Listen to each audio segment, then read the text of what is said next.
Okay, so today is the first day that I'm doing a vlog on the EOS RP, and I'm super excited about it.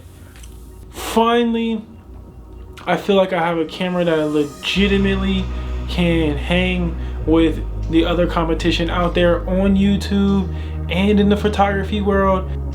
I'm gonna just go ahead and run through a few basic standard tests today, and the first one being a little B-roll sequence.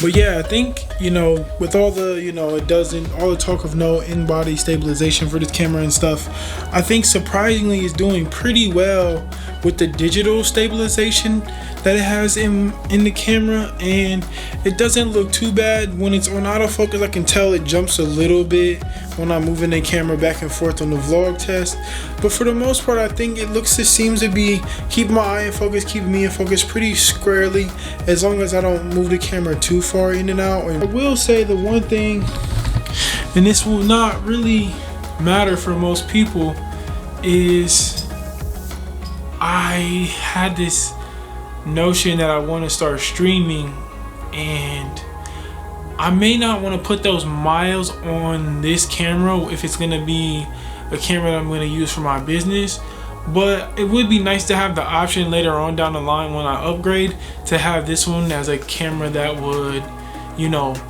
doesn't shut down after 30 minutes. You can continuously record. But outside of that and 120, I mean, there's really no harps, and I think most of us can live without both of those things, especially the last one about the streaming. But I do think this camera is going to be great for a lot of beginners, and I'm excited. I have some B-roll from another video that I shot that wasn't great, but that was more so because of me. But the colors that came out were really, really fantastic, and the detail that it caught, you could tell, was just a different level of crispness and detail with this camera so far. So really loving it, really enjoying being able to use my 50mm all the time. I'm gonna be doing more, documenting of where I'm going with the whole photo and video thing. I'm still definitely a beginner, man, but I think it's gonna be important to talk about where I'm at and help out other people that may be on a budget and aren't, making a ton of money. Because I think sometimes when you go to the bigger channels, they overcomplicate things a little bit, and they make it seem like, like all of these things that the camera is missing that they need, and it's like, yeah, maybe, but the average consumer doesn't though. We think we need more than what we do, and we really need a whole lot less.